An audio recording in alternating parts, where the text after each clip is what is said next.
it has witnessed can hardly be said of any other state in this country. As nominations drew to a close yesterday, a stunner was thrown at the NDA, specifically at the BJP. NCP announced Nawab Malik as its candidate from Mankhurd Shivaji Nagar constituency.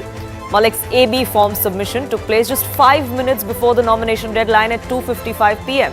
It marked a dramatic turn in his election journey because until then, Nawab Malik wanted to contest as an independent. He is a prominent figure in the Ajit Pawar-led NCP. He will now go head-to-head against Samajwadi Party's Abu Azmi in this highly anticipated electoral battle. But that's not the reason why this contest is one to watch out for.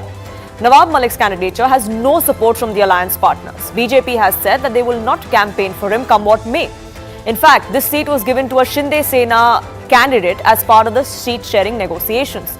Suresh Krishna Patil, also known as Bullet Patil, is the official Mahayuti candidate from this particular constituency. But Nawab Malik was hell-bent on contesting. He went public with his nomination filing even before NCP confirmed his candidature. He was ready to fight as an independent, like I said, but not one to go down without fighting. Well, this insistence has put the BJP in a tight spot. Malik's alleged links with the Dawood Ibrahim crime syndicate got him arrested in 2022. He was released on bail 17 months later. There's a charge sheet against him as well in the case. The Enforcement Directorate had arrested Nawab Malik on charges of money laundering and active involvement in terror funding back in February in 2022. His alleged links with Dawood Ibrahim and his gang sparked massive uproar. Here's what he is accused of and why him being a part of this particular election campaign brings troubles for the BJP specifically. Nawab Malik entered a property deal with Hasina Parkar, who is Dawood Ibrahim's sister. The Enforcement Directorate alleged that Nawab Malik bought 3 acres of land in Kurla in Mumbai for about 85 lakh rupees, of which 30 lakh was shown in the sale agreement and the rest was paid in cash. Enforcement Directorate alleged that the registered value of the property was much lower than the prevailing market rate. The agency also claimed that Hasina Parkar transferred her interest in the property held through her associate Salim Patel for the beneficial interests of Malik in 2005. They believe that the land was originally owned by Munira Plumber. It was usurped by Nawab Malik and Hasina Parkar. Salim Patel was the frontman then. He too has underworld links. The Enforcement Directorate claims that Nawab Malik introduced fake tenants for lowering the registry value of the land, and that's how he ended up getting a much better rate, much lower than the market rate. Now, in the course of the investigation and the subsequent hearings in the case, here's what a special court observed against Nawab Malik. This is what the court said, that D-gang members and Nawab Malik connived together to usurp this particular property in question, which is in Kurla West. They executed legal documents to put a facade of genuinity over the criminal act. Nawab Malik and Hasina Parkar entered into a criminal conspiracy, is what the special court had observed back then. Nawab Malik agreed to pay 55 lakh rupees to Hasina Parkar, 1 lakh to Salim Patel, the frontman who got this deal done, and 5 lakhs to an individual called Sardar Khan. It was observed by the court that Nawab Malik occupied this Kurla general store illegally. He used his clout and political muscle to ensure that he maintained his clout there or his power on that land. Nawab Malik misguided the owner. He took this shed in Goawala compound to acquired it via one of his companies that's named in the charge sheet as well. Now, the NCP was under pressure to not give this nomination to Nawab Malik, which is why, like I said, up until 2:55 p.m., 5 minutes before that nomination window closed yesterday, there was no word on his candidature. At 2:55, he has a form from the NCP. He goes and files it as the NCP's candidate. The Ajit Pawar faction has been under criticism, not just from its allies, but Ajit Pawar himself has been under criticism from close quarters, from within his own party, who feel that he's been compromising a little too much in this alliance.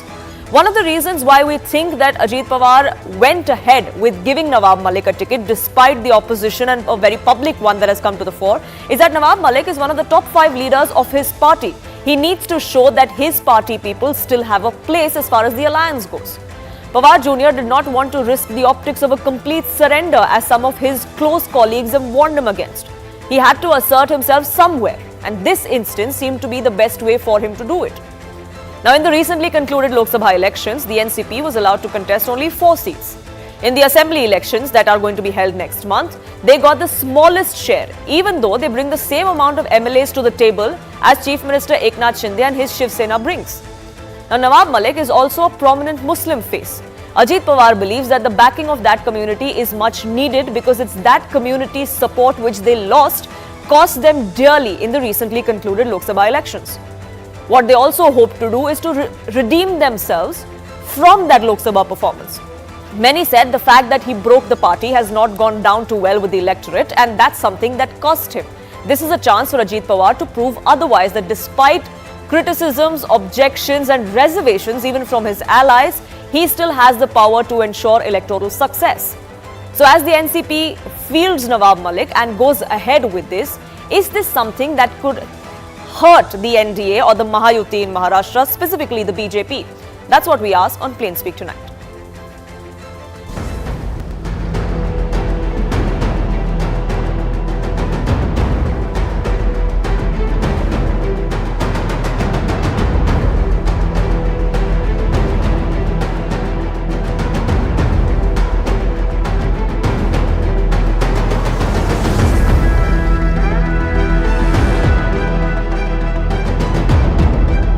Bharatiya Janata पक्ष नवाब मलिक यांचा प्रचार करणार नाही, प्रचार करण्याचा विषय येत नाही. आमची भूमिका दाऊद आणि दाऊदशी रिलेटेड केस या संदर्भातल्या व्यक्तीच्या प्रचाराची नाही.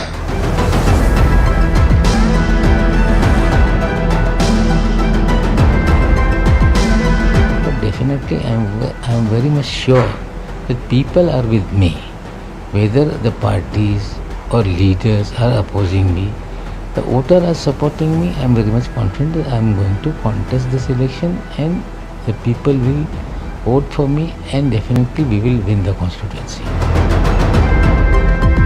नहीं, इस पर एकनाथ शिंदे जी जवाब दे, क्योंकि वो दाऊद के पार्टनर को गले नहीं मिल सकते थे, किसी जो दाऊद से संबंध है उसके बाजू में नहीं बैठ सकते थे. फिर इकबाल मिर्ची का क्या हुआ, फिर दाऊद के पार्टनर का क्या हुआ, ये एकनाथ शिंदे जवाब दे. क्योंकि ये सारी जो बातें उन्होंने की थी तब वो सिर्फ खुद के स्वार्थ के लिए थी और खुद को जेल में नहीं जाना था, इसलिए उन्होंने पलटी खाई, भाग के गए थे Gujarat.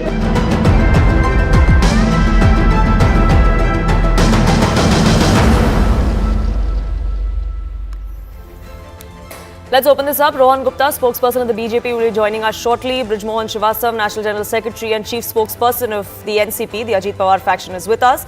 Matthew Antony, spokesperson of the Congress, and Rohit Chandavarkar, journalist, joining us on this broadcast. Mr. Brijmohan, let me begin by asking you, why has your party decided to give this ticket to Nawab Malik despite both the Shiv Sena and the BJP being against it? Actually, when we joined NDA, at the time, Nawab Malik was also with us and he was the ML at the time. So it's nothing new that why we have proposed his name or why we have given ticket to him. It was his right and he was working with us since last so many years. So, and he's a very popular leader in that locality. So we have chosen him as our candidate. So I personally feel, and our parties also feel it, that it is nothing otherwise. It's no doubt the BJP is having reservation for him. So we will discuss this better with them also, and we will find some solution of it, because today. But what is the solution now? Now there are two candidates from the same alliance, which is you and the Shiv Sena, on the same ticket. Nominations have been filed already. If the conversation had to happen, it should have happened before these nominations were filed. No. The fourth is a date of withdrawal. So we are having sufficient time to discuss our issues and we will resolve it. No, we personally feel that there is no difference between us and the Eknath Shinde sahab. We will discuss this thing and we will find the way. So we personally feel it is not a so big issue and it will not affect our Mahyuti unity. We will contest jointly and 100% we are going to form government in Maharashtra. It's no doubt in it. Sir, this is a leader that one of your alliance partners has likened to a traitor because he worked with terrorists. You think that's not a big issue? It is an allegation on him. It is not proven. It is under the trial, and before any verdict, if we declare him as a traitor or we declare him as a convicted but the person BJP's views hadn't changed from 2 years ago to now, isn't it? The BJP believes cannot. that even now, which is why the BJP has categorically said we're not going to come out and campaign for this candidate. Actually, we cannot change their views, and they cannot change our views regarding Nawab Malik Sahab. So we have taken our decision, and now we will discuss with Eknath Shinde Sahab, and we are sure that we will find the way. I think it is not a big problem. Mahyuti will contest jointly, and we are one candidate will contest from there. So you're hoping that the Shiv Sena candidate backs out, because Nawab Malik doesn't seem to be wanting to back out, because if you get him to back out on your ticket, he's definitely going to contest as an independent. That's something that he's made clear. We will find the way, and I personally feel it is not a big issue. Shiv Sena has also filed one candidate and against Sena Malik ji. So it will be discussed properly, and we will find the way. We'll find the way, but Rohit Chandavarkar, is the damage already done? Because the BJP seems like it has been, which is why the BJP has washed its hands completely of this candidate and any conversation around it. You're right. Damage to some extent has been done in terms of the optics and the relations between BJP and Ajit Pawar. And let me draw your attention to the fact that in some of the latest advertisements of Ladki Bahin Yojana or some other schemes like providing direct benefit transfer to farmers, etc., Ajit Pawar's face recently has not been seen in the video advertisement. So there is some kind of rift that we can see between the BJP and Ajit Pawar in any case. Just over a year ago, just little under a year ago, in December of 2023, BJP leader Devendra Fadnavis had written an official letter on his letterhead to Ajit Pawar, saying that the NCP should refrain from fielding Nawab Malik or supporting him, etc. And he had mentioned that there is nothing personal, but there are serious allegations against this leader, and the BJP, the NCP, should refrain from supporting him or giving him any important position, etc. 1 year down the line, just about 10 months down the line, we see that this leader has been fielded as a official NCP candidate in Mumbai, Shivajinagar Mankhurd constituency. That is because obviously Ajit Pawar does not want to lose any of the seats that he's been given, 51 seats that he wants to contest. And the fight for him is tough. 53. And he repeatedly, he's been saying last few weeks in all his rallies that he upholds the secular values that he's upholding for the last 30 years of his political career. He's kept repeatedly saying that he will follow Phule Shahu Ambedkar's path, which is, the left of center path. In 2 or 3 rallies, he was seen saying all this. And for him, the Muslim votes, the minority votes in Mumbai are very important. 2 constituencies, one given to Nawab Malik's daughter, Sena, which is Anushakti Nagar, and one given to Nawab Malik. These 2 are very important. Plus, I want to draw attention, last point, is that Nawab Malik is also faced in Marathwada region. He's campaigned in Marathwada region earlier, traveled there. He has a hold there in some of the constituencies. And the NCP, so you're saying it's a tactical move. They know what the risks come with this. Last line. The NCP wants to use that face all over Maharashtra, not just in Mumbai. Sure. So you're saying that they know the risks that it comes with, but they still want to take their chances. That's right. That's right. Matthew Anthony, how do you think this is going to fare for the Aghadi then? Because even in the Aghadi, there has been fights over candidates. In this particular seat where Nawab Malik is, Abu Azmi is going to be contesting against him. And Abu Azmi has spelled fair share of trouble for the Aghadi and the Congress as well. We'll come to that later, Poonam. Let me answer a couple of things in the beginning. When Nawab Malik was with the unsplit NCP, was taking on the BJP and Fadnavis against Anil Deshmukh's arrest at that point of time, when he was a home minister. That was when it all started. And then the allegations came that he is linked to the D company and everything like that. Then he joined the Ajit Pawar faction of it. Now, it is BJP's doing. It is coming back to them itself.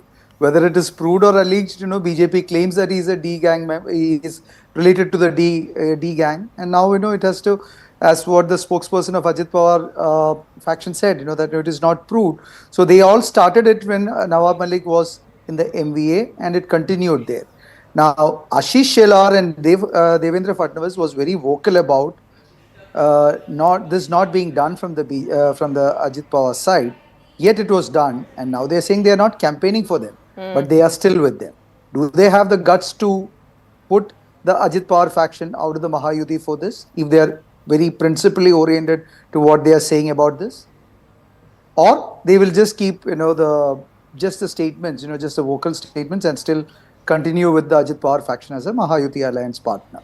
So that's a question to the BJP. Sure. And how much will the Ajit Pawar faction compromise on their self-respect to take on such kind of insults from the BJP on abusing one of their leader as well as their faction and short-sizing them on this one? For BJP, it is not too much new because, they accused Ashok Chavan of Adarsh, and when they moved Ashok Chavan into BJP, it's nothing there. They accused Praful Patel of again a link with the D gang, as well as a lot of other corruption. When he moved that side, he was made free. Chhagan Bhujbal. Then Ajit Pawar himself was charged for 70,000 crores. And nothing happened to Ajit Pawar also. So this is where we are just showcasing how BJP's character is. There are no principles of politics for BJP. They just need to clinch to power. And that's exactly what is being shown here.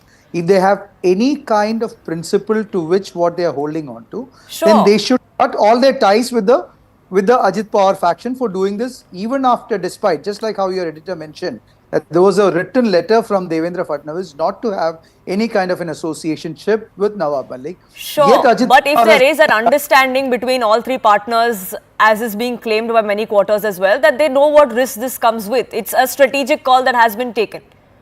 Then where does that leave the Maha Vikas Aghadi? That was my question to you. In a question of principles of corruption, which they say, especially to a terrorist gang, is it the strategic decision or it's a principal decision where they have to take a bold decision?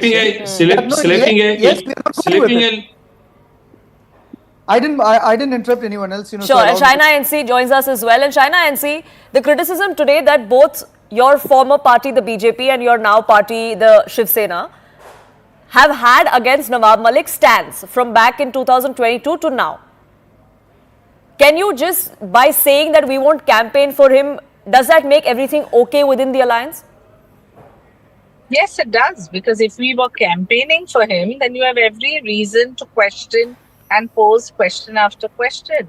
But it is the Shiv Sena, Eknath Shinde ji, and the Bharatiya Janata Party and Devendra Fadnavis ji that have chosen not to campaign for Nawab Malik.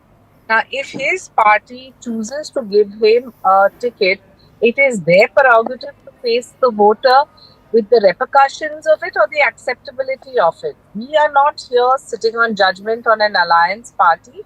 We are definitely going to speak up and say that we will not campaign for Nawab Malik, and that has been done and announced by the Mahayuti allies. And whether it is the Shiv Sena or the BJP, nobody is going to go and propagate Nawab Malik's name or his candidature in his constituency or in and around. But that's not enough, isn't it? Because the message that is being sent out to the voter is that you are guilty by association.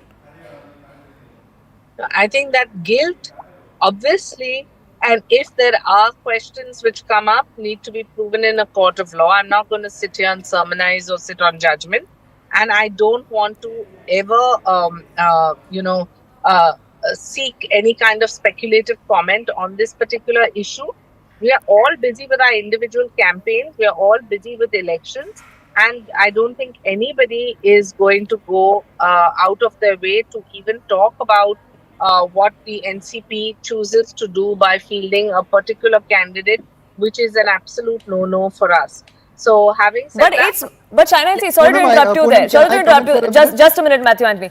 But Shaina, let me interrupt you there because I want to ask you this. You may say this is the NCP's prerogative of who they want to field where, but it wasn't.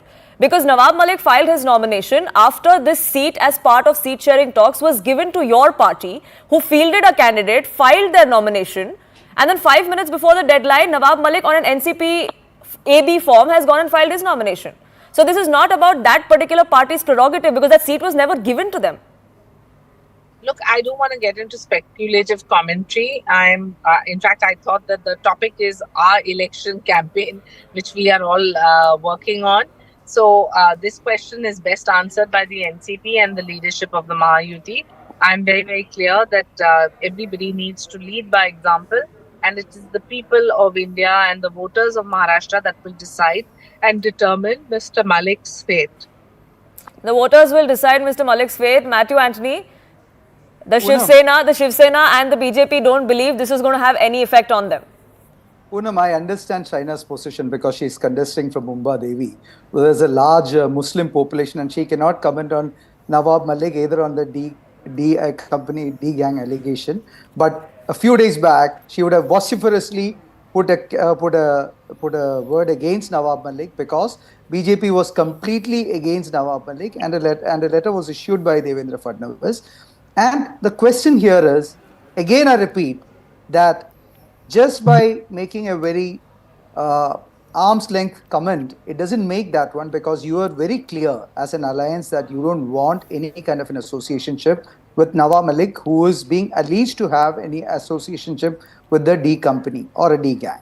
Now the question to you is whether the BJP or the Eknath Shinde group is willing to disassociate with Ajit Pawar NCP because they have crossed all the lines of communication, they have crossed all the lines of alliance treaty whereby which Nawab Malik should not have been fielded. Why is there not an opinion about this from the Shinde side, represented by Sena right now here?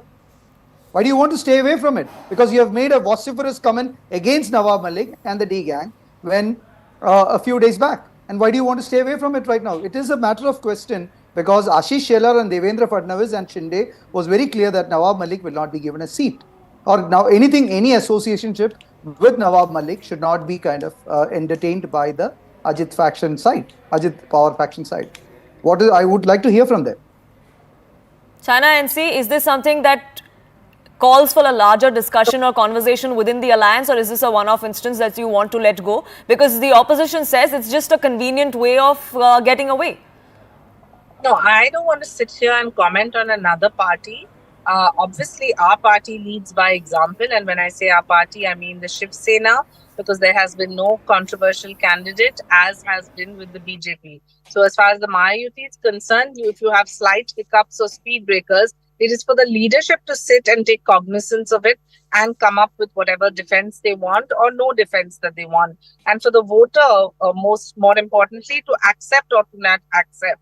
We are not compromising with our values and principles, and we will not continue to do so even in the days to come.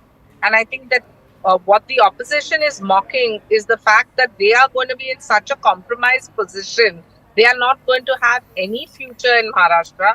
And that is why they need to actually pull up their socks and come up with some kind of a vision plan, which they don't have. So that's why they only choose to comment on individual cases or individual candidates, which is also their right. But I don't think that can be the narrative of this election. So you're saying principally you do not agree with this ticket being given to Nawab Malik or Nawab Malik contesting elections from a party that is in your alliance? Because Brijmohan Srivastava, just a short while ago before you joined, was saying this is not such a big deal. These are just it's in the realm of allegations, nothing is proven. He's a victim. Yes, very correct. Nothing has proved till today. He was in jail more than 15 months. I'll get you in, but China NC, that question was for you.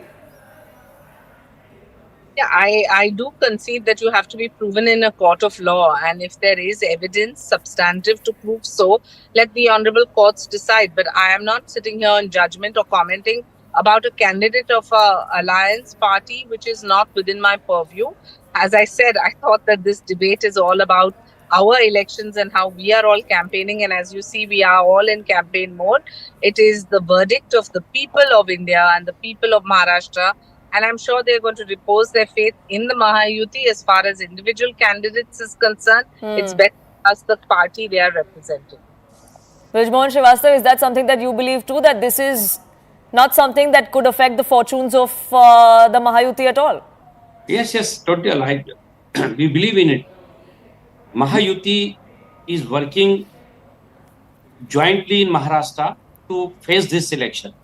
One candidate will not affect the total unity of the Mahayuti. This is loud and clear. and we are united. We are working with each other. No doubt, BJP leadership has told that they will not campaign for Nawab Malik Saab. It's okay. We will.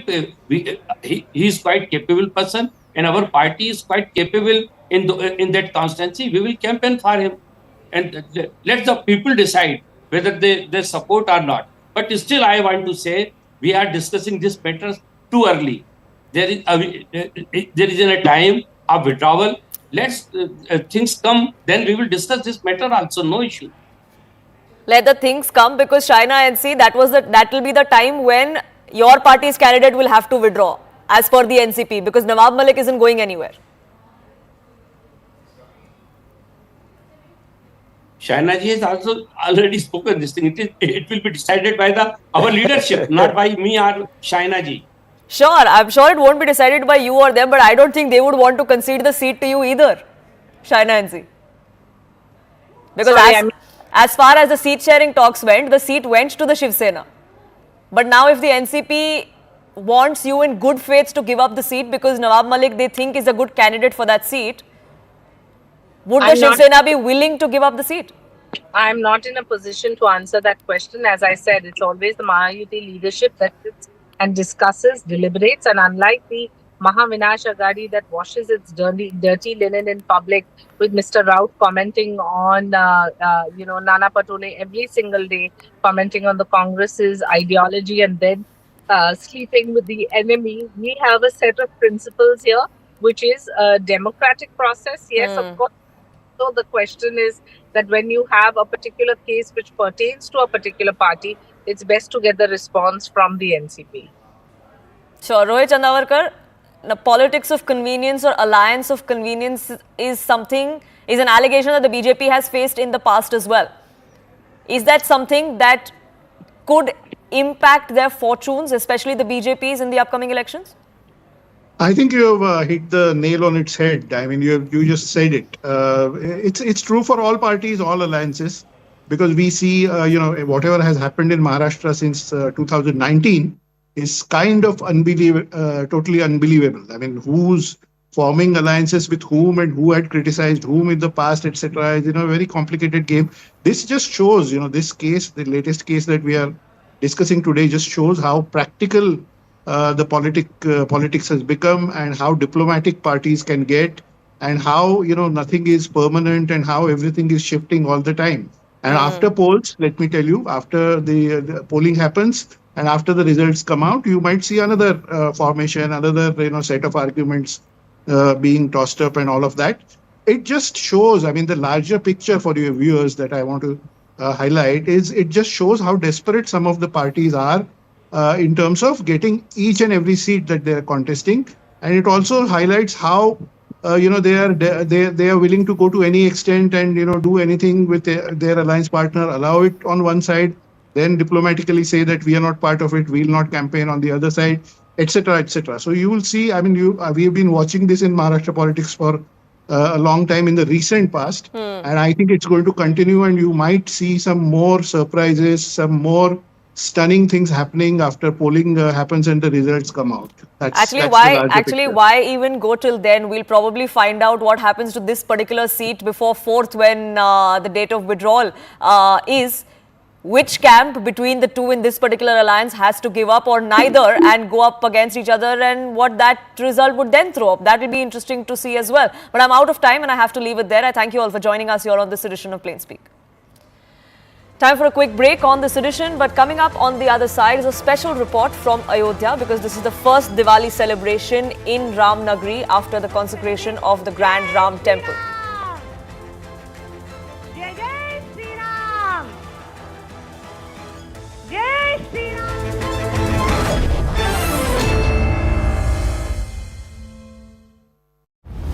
Amid the ongoing tensions between the two countries, Nathalie Drouin, the NSA, to Prime Minister Trudeau of Canada, has made a shocking confession.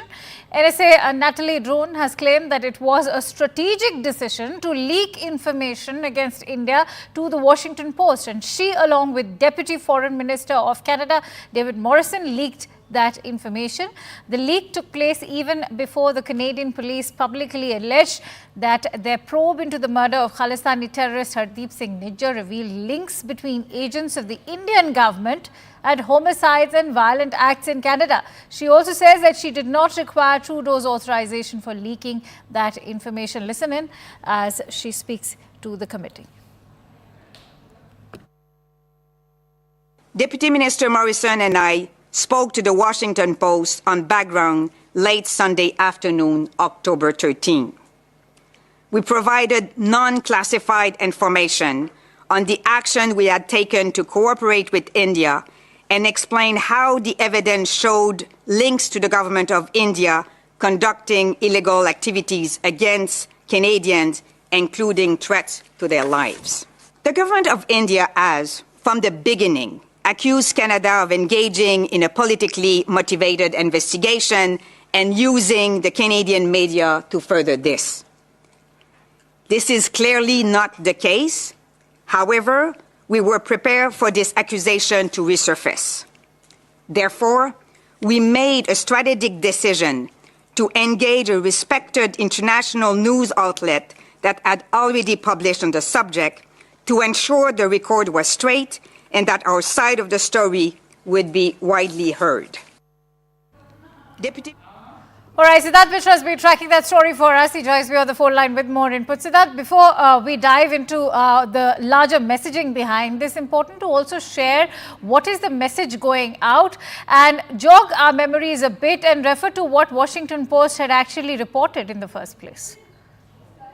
Well, it perhaps tells two things. That one, that there is a classified information which was leaked, sensitive information which was leaked to the American press. It shows that how desperate Trudeau government is to implicate India and the senior Indian officials with this case. And the second is that that there has not been any action against these two senior officials of the Trudeau government. This is an ongoing investigation. The charge sheet has still not been filed in the case. There is no evidence which has been put forth by RCMP. Not even a shred of evidence has been shared with the government of India. Despite that, such names are being thrown in public. Deliberate attempts have been made so that the Indian officer's image can get maligned.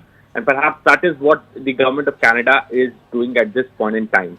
Now, this is the first-hand confession from the NSA and the Deputy Foreign Minister. And also, interestingly, Akanksha, there is a contradiction in the statements given by both these senior officials. NSA has to say that she did not divulge the detail, leak the info. Deputy Foreign Minister said that journalists from the Washington Post called him and asked him that is that the same person? So he confirmed that yes, he is the same person. Perhaps that's the conversation he had with the journalist, and that was how human.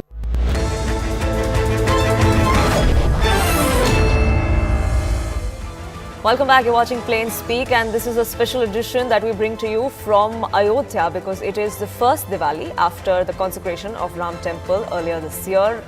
It's a historic Diwali, as the Chief Minister of Uttar Pradesh said. It is a special Diwali, like the Prime Minister pointed out. And those visuals on your screens are of 28 lakh diyas illuminating Ramnagari, or the temple town of Ayodhya, as those grand celebrations take place there. There are 2 world records that are being attempted as well. One of those 28 lakh diyas, or earthen lamps that are being lit, they want an entry into the Guinness Book of World Records. Another one is at least 1,100 people singing the Mahayuti at the Saryu Ghat in just a short while from now. There are cultural performances that are taking place. Artists from at least 6 countries around the world have come to Ayodhya to be a part of this grand celebration of this historic, momentous occasion. Arun, my colleague, getting us all the mood and feel from on ground in Ayodhya. He's in fact live at the Saryu Ghat where all the action is taking place, as you see on your screens. Arun, over to you. Take us through what's happening there.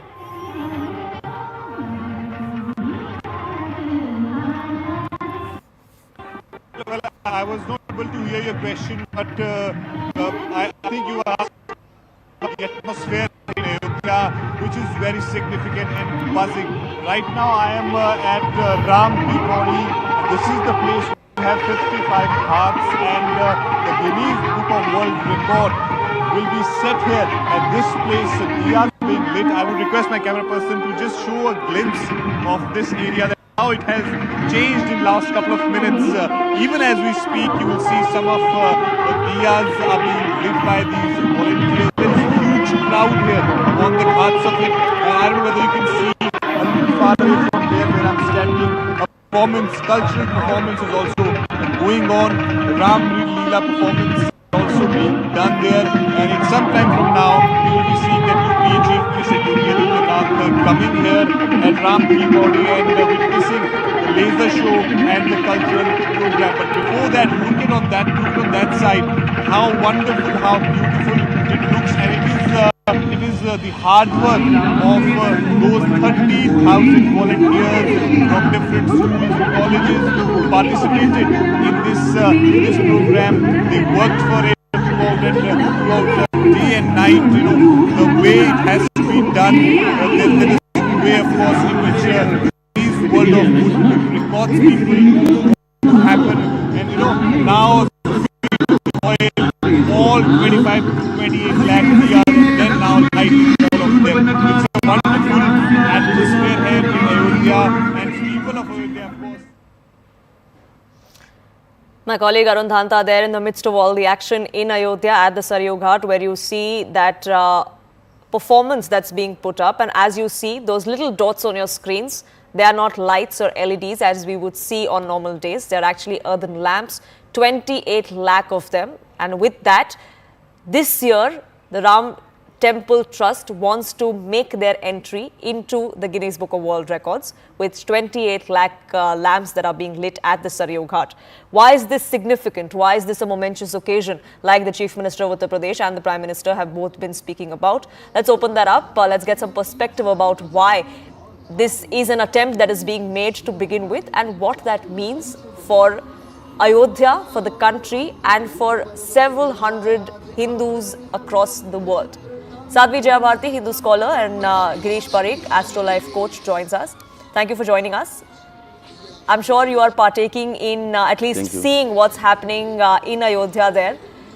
Sadhvi Jayabharti, let me begin by asking you, why is this so special? Why is this as momentous as the Chief Minister of Uttar Pradesh has been speaking of, or many others who've thronged that temple town today believe?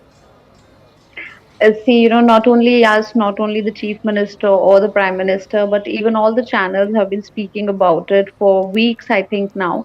That after, the first time when Bhagwan Ram returned to Ayodhya, it was 14 years. And this time he's returning after 500 years. So it's momentous and it's landmark because after the Pran Pratishtha and the building of Ram Mandir at the site of the Ram Janambhoomi, it's the first Diwali, and Diwali after the Samudra Manthan, when Lakshmi ji, she came out of the Samudra Manthan, the second next event that actually gives this festival the biggest significance is because Lord Ram returned to Ayodhya on Diwali. So his return is like, this is his second homecoming. And it's a very significant moment for Hindus also because it has been a very, very long struggle for us. We've been struggling, for in many ways exactly that, that having the Ram temple at the Ram Janambhoomi site has been a very significant mark. And this Diwali does mean, and it is filling our hearts not only with the pride but with happiness and emotions that we are living to see this day after whatever struggle the Sanatan Dharma has been, the Indians, the Bharatiyas have been to, and looking, finding Ayodhya in all its glory back. Definitely it's momentous, definitely it's significant. Ayodhya in all its glory back. Girish Parikh, this is homecoming for Lord Ram, and it's in the real sense, many would say. A 500-year-long wait finally ended in Jan this year, and which is why this Diwali is as special as it gets. Is this just the beginning though? ये सबसे पहले मैं अपने जो channel के जितने भी दर्शक हैं उनको दीपावली की और पंचदिवसीय जो हमारा ये त्यौहार है उसकी शुभकामनाएं देता हूं। निश्चित रूप से ये जो दीपावली है, ये जो पर्व है और अयोध्या के अंदर जो ये उत्सव हो रहा है, ये ऐतिहासिक है, हिस्टोरिकल है, बिकॉज 500 साल की जो दास्ता है उससे हम मुक्त हुए हैं सही मायनों में, और हमारे भगवान राम सही मायनों में अयोध्या लौटे हैं, अपने घर आए हैं। देखिए, राम जो हैं वो हिंदू जनमानस की आत्मा में निवास करते हैं। हमारी रोज़मर्रा की ज़िंदगी में अगर हम उठते हैं तो हे राम करके उठते हैं, और अगर हम अंगड़ाई भी लेते हैं तो राम के शब्द के नाम से लेते हैं। तो ये जो हमारे जो जन्मभूमि है, इसकी जो दासता है, उससे निश्चित रूप से ये मुक्ति का पर्व है, और ये निश्चित रूप से इतना ऐतिहासिक है और हृदय को रोमांचित करने वाला है। साथ ही साथ जो इतना भव्य मंदिर बना है भगवान राम का, जो जन्मभूमि का जो मंदिर बना है, उसकी ये पहली दीपावली भी है, तो इसलिए भी ये काफ़ी दिल को छूने वाला प्रसंग है। और साथ ही साथ जैसा कि आप देख रहे हैं कि आज गिनीज बुक ऑफ वर्ल्ड में हमारा रिकॉर्ड भी बनने वाला है, क्योंकि एक साथ में 28 लाख दीपक और उससे भी ज़्यादा दीपक हम जलाने वाले हैं। तो आज तो हिंदू जनमानस के आत्मा में, मन में हजारों करोड़ों लाखों दीपक जल रहे हैं खुशी के कि हमारे राम आज वापस आए हैं। हमारे राम सालों के बाद में, कई शताब्दियों के बाद में आज सही मायनों में वापसी कर रहे हैं। तो इससे बढ़कर के खुशी का, इससे बढ़कर गर्व का, इससे बढ़कर के भक्ति का मेरे को नहीं लगता कि कभी भी कोई समय आने वाला है। और हमारी जो जितनी भी पीढ़ी है आज जो ये देख रही है, आज जो ये दीपावली मनाने जा रहे हैं हम लोग, ये एक तरीके से ऐतिहासिक होगा। शायद जीवन में इतना बढ़िया कितनी पीढ़ियाँ आई और चली गई जिनको ये मौका नहीं मिला, लेकिन हमें ये मौका मिल रहा है। इसलिए हमें इसकी एक एक क्षण को भरपूर जीना है और अपनी यादों में संजो के रखना है। और जैसे आप कह रहे थे, Guinness book of world records में दर्ज होगा इस साल का दीपोत्सव, और not just for that one reason, there is another one. Ram नाम गूंजेगा थोड़ी देर में। 1100 लोगों ने एक और वर्ल्ड रिकॉर्ड बनाना है, महाआरती होगी सरयू घाट पे। It holds great significance for every devotee that's both in the temple town and perhaps watching from home, Girish Parekh as well. उसके बारे में कुछ बताइए, जो spiritual significance that aarti, hearing those words at that time at Saryu Ghat holds. देखिए, भगवान राम जो हमारे आस्था के केंद्र बिंदु हैं, और माँ सरयू जो है वो सबसे पुरानी नदियों में से एक है। आप हम सभी जानते हैं कि अयोध्या नगरी जो पहली नगरी जो काशी के साथ में हम मानते हैं, जिसका उद्भव हुआ, वो सरयू नदी के तट के ऊपर है। तो आज सरयू नदी के राम घाट पे, जहाँ भगवान राम स्नान करने के लिए जाते थे और वहाँ से जल भर के जो पास में भगवान शिव का मंदिर है वहाँ पे चढ़ाते थे, तो आज ये जो महा आरती होने वाली है, क्योंकि देखिए, एक तो ये है कि हमारा जो जन्मभूमि का मंदिर के निर्माण के बाद में ये दीपावली की पहली महा आरती है, और इतनी बड़ी संख्या में, जैसा कि अभी आपने बताया कि एक नया रिकॉर्ड बनने वाला है। तो आज इतने दीपक के साथ में ये महा आरती, ये वैसे ही है जैसे कि भगवान राम पुष्पक विमान में बैठ करके वापस लौटे हैं, और अयोध्या के सारे नर नारी एक स्वर में, एक ध्वनि में, और उनका जो है अभिनंदन कर रहे हैं, उनके आगमन पे भाव-विह्वल हैं। अश्रु धारा, भक्ति धारा जो है अपने राम से मिलने की उनके अंदर आकुलता, जो व्याकुलता है, वो दर्शाती है। तो आज भगवान राम ने, देखिए, भगवान कृष्ण ने बहुत सारी लीलाएं करी थी, लेकिन भगवान राम ने बहुत कम लीलाएं करी हैं या चमत्कार दिखाए हैं। लेकिन आज के दिन भगवान राम जब वापस आए थे, तो अयोध्या की हर एक नर नारी से वो लीला के द्वारा उनसे पर्सनली मिलते हैं, आलिंगन करते हैं। तो ये भगवान आज वैसी सी ही मेरे को और मेरे से साथ जुड़े हुए हमारे जितने भी, हमारे राष्ट्र के जितने भी हमारे हिंदू धर्म को मानने वाले हैं, उसके अलावा भी तो राष्ट्र से, क्योंकि राम तो एक राष्ट्र जननायक है ना, सभी के हैं। तो आज तो सभी देशवासियों के अंदर खुशी के हिलोरे भर रही है, और हमें ऐसे लग रहा है कि हमारे राम, हमारे प्रभु आज आ गए हैं। और मैं निश्चित रूप से मानता हूं कि उनका ये आगमन है संपूर्ण राष्ट्र के लिए बहुत ही उन्नतिदायक होगा, बहुत ही मंगल देने वाला होगा, और बहुत ही भाईचारा को बढ़ाने वाला भी होगा। क्योंकि राम तो जननायक है। राम ने कभी धर्म को नहीं देखा, राम ने कभी जातिवाद को नहीं देखा, राम तो जन जन के हैं। इसलिए ये जो सही मायनों में राम जो हमारे जननायक हैं, हमारे देश के जननायक हैं, हमारे आदि प्रभु है, और आज मेरे को और मेरे साथ में संपूर्ण राष्ट्र को ऐसा लग रहा है कि हमारे भगवान राम सही मायनों में घर आए हैं। जैसा आप कह रहे हैं, बस आपको नहीं और जो आज लोग अयोध्या में, बस उनको नहीं, जो घर बैठकर न्यूज चैनल्स पर, टीवी चैनल पर ये देख रहे हैं, रेडियो पे शायद सुन रहे हैं, शायद उनमें भी वही इमोशन उमड़ रहा होगा. I request both of you to stay on with us because we have to slip into a quick break, but our coverage here from Ayodhya will continue.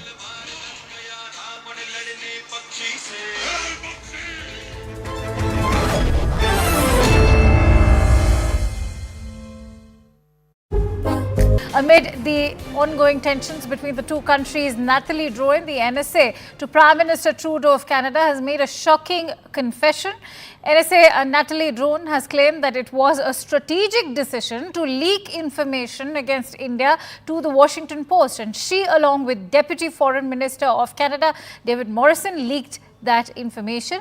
The leak took place even before the Canadian police publicly alleged that their probe into the murder of Khalistani terrorist Hardeep Singh Nijjar revealed links between agents of the Indian government and homicides and violent acts in Canada. She also says that she did not require Trudeau's authorization for leaking that information. Listen in as she speaks to the committee.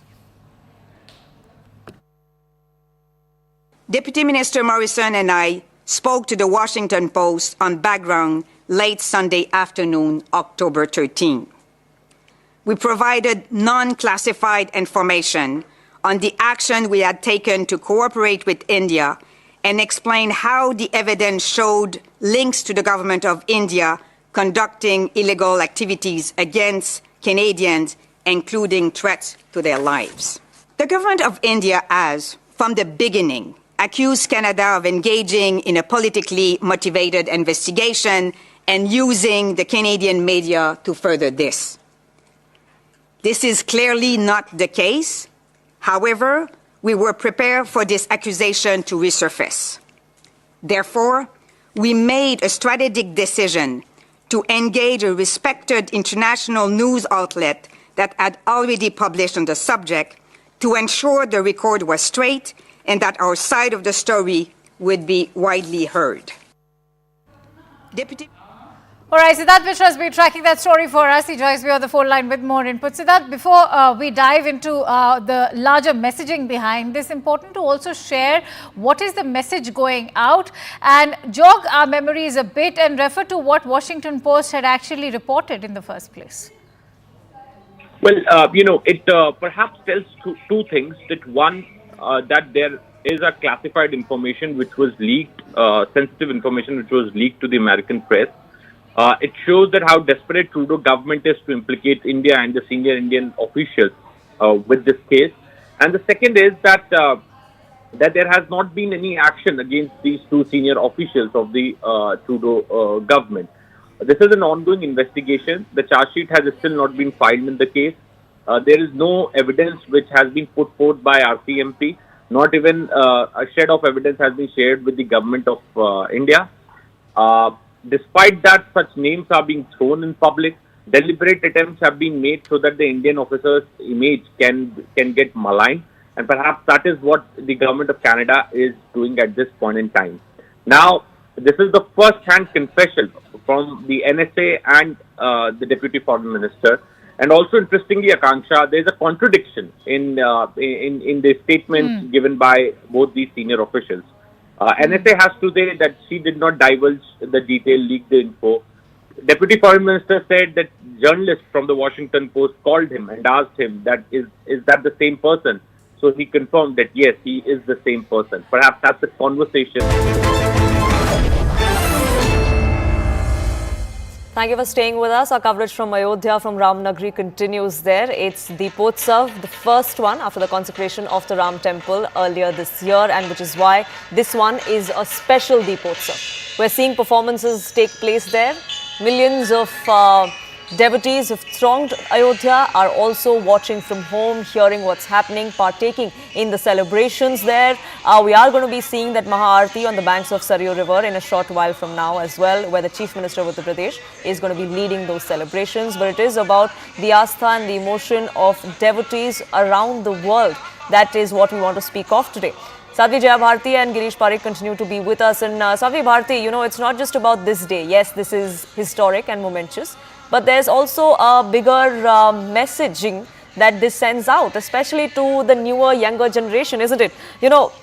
We grew up watching Ramanand Sagar's Ramayana on the national broadcaster. We read about it. Many would say that this is not something that the new generation relates to. So when you see this kind of celebration take place, that is something that could help perhaps inculcate that sort of emotion, that sort of sentiment, that sort of devotion in this generation as well. We've come to a very, very significant, a very beautiful point, I would say, because there's a question: why do we celebrate festivals? Why there are festivals? और हम इसको हिंदी में पर्व कहते हैं. पर्व का मतलब होता है गांठ बांध देना, to tie a knot. ताकि when you tie a knot and the whole string goes around and then knot comes again, तो गांठ बांधने का मतलब होता है याद रखना. And festivals are such vehicles of culture, tradition, your own history, your own identity, that through festivals, this knowledge, this awareness passes from generation to generation, that what is your own heritage, what is your own culture, what are your own roots. A lot of people say, what exactly is faith, what exactly is religion, why are people so touchy about it? Because it gives you your identity. And today, Ayodhya is celebrating the very identity of Sanatan Dharma. It's celebrating the very identity of Bharat as a place where this whole culture, this whole civilization was born, nurtured, and thrived. And it's not only for the generation today. I see, I'm listening to all the news and I'm so happy. It's not only being celebrated with this fervor only in India or in Ayodhya, but it's different countries and landmark buildings are being lit up, and a lot of good messaging is being sent out about Lord Ram's Bhagwan Ram's, coming to Ayodhya, and Ayodhya being, lit up, and the special Diwali celebration and the record celebrations and the sort of a lot of record activities. So this is definitely passing on a rich heritage with the right information to the younger and the next generation, and it actually is fulfilling the purpose of a festival intents and should be fulfilling. Diwali symbolizes the victory of light over dark, of good over evil, of humanity prevailing over lies and all other evils that one would face. And that's really the message that we want to send out, not just in India, but around the world as well, which is why around the world we're seeing celebrations like this break out on the occasion of Diwali. People that are not Indians, are non-Hindus, also wanting to partake in that celebration because they understand the meaning of what this festival means, and that's really what we want to showcase from Ayodhya, as you see there as well.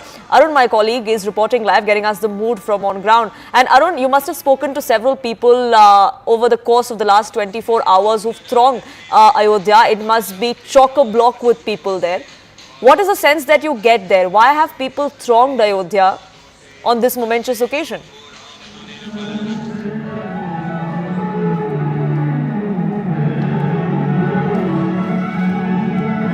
see, I've spoken to many people here in Ayodhya, and in fact, it's not a special moment for the people of Ayodhya or for the people of Uttar Pradesh. It's a significant moment for the people of entire country, and that is the reason why you see that people are coming here. And in fact, when I was speaking to people who come from Hyderabad and Bengaluru, saying that they've heard about the Deepotsav of Uttar Pradesh, but they have never visited to see it.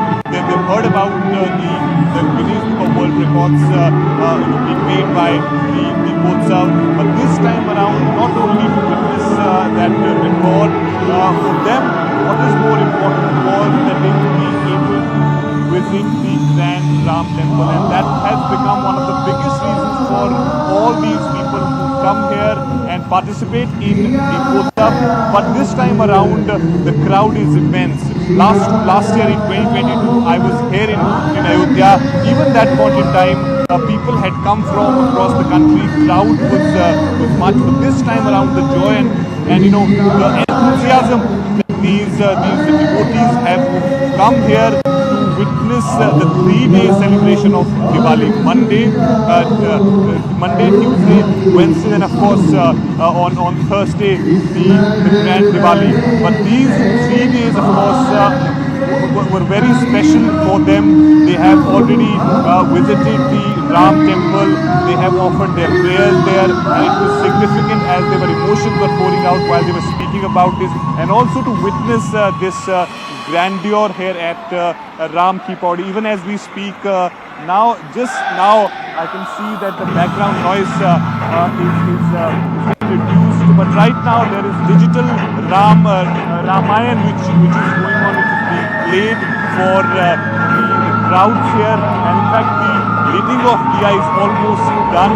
And in fact, the new thing that I have seen, the 50-60 drones this time around, which are flying in the air, and they are also in fact projecting towards the digital Ramayan that we are seeing. So it's an enthralling display that not only is being witnessed by those in Ayodhya, but millions of people around the world who are watching those celebrations of Deepotsav from Ayodhya, the first one after the consecration of the Ram temple. I thank Arun Dhanta for getting us the latest from on ground, and Sadhvi Jayabharti and Girish Parekh for joining us here on this edition and sharing your perspective, leaving you with that emotion from on ground there.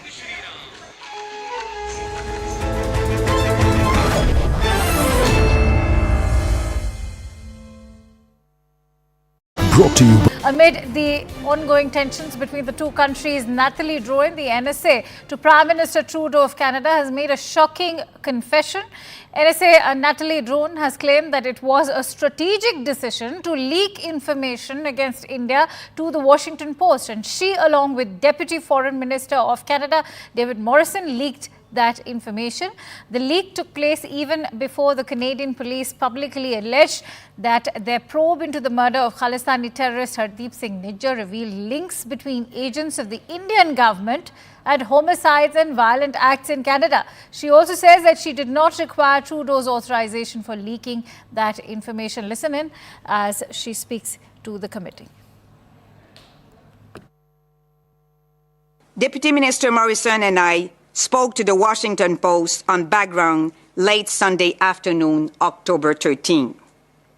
We provided non-classified information on the action we had taken to cooperate with India and explained how the evidence showed links to the government of India conducting illegal activities against Canadians, including threats to their lives. The government of India has, from the beginning, accused Canada of engaging in a politically motivated investigation and using the Canadian media to further this. This is clearly not the case. However, we were prepared for this accusation to resurface. Therefore, we made a strategic decision to engage a respected international news outlet that had already published on the subject to ensure the record was straight and that our side of the story would be widely heard. Deputy. All right, Siddharth Mishra has been tracking that story for us. He joins me on the phone line with more input. Siddharth, before we dive into the larger messaging behind this, important to also share what is the message going out and jog our memories a bit and refer to what Washington Post had actually reported in the first place. Well, it perhaps tells two things. That one, that there is a classified information which was leaked, sensitive information which was leaked to the American press. It shows that how desperate Trudeau government is to implicate India and the senior Indian officials with this case. And the second is that that there has not been any action against these two senior officials of the Trudeau government. This is an ongoing investigation. The charge sheet has still not been filed in the case. There is no evidence which has been put forth by RCMP. Not even a shred of evidence has been shared with the government of India. Despite that, such names are being thrown in public. Deliberate attempts have been made so that the Indian officer's image can get maligned. And perhaps that is what the government of Canada is doing at this point in time. Now, this is the first-hand confession from the NSA and the Deputy Foreign Minister. And also, interestingly, Akanksha, there is a contradiction in the statements given by both these senior officials.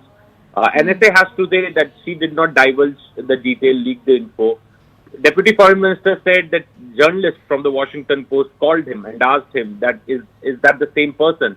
So he confirmed that yes, he is the same person. Perhaps that's the conversation he had with the journalist, and that was how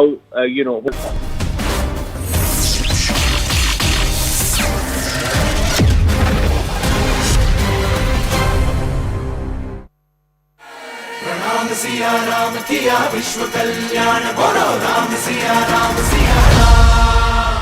इस दिन के इंतजार में दशकों से ये आंखें तरस गई, आएगा ये तो विश्वास था, अब जो तू यहाँ लौटा है। स्वागत गान गाए जिसके लिए मन में गंगा जिसके हाथ में है, जीते भी मरते भी काम काज करते भी, सुख में दुख में हर एक मुख में गर जाएगी नाम। पल पल में युग युग में हर क्षण में राम, हर तन में हर मन में कण कण में राम। राम काज कीने बिनु मोहि कहाँ विश्राम, और हम लोग भी विश्राम नहीं लेने वाले हैं तब तक जब तक कि सनातन धर्म के मार्ग में जितने भी रोड़े हैं, जब तक इनको नामो निशान इनको समाप्त न कर दिया जाए।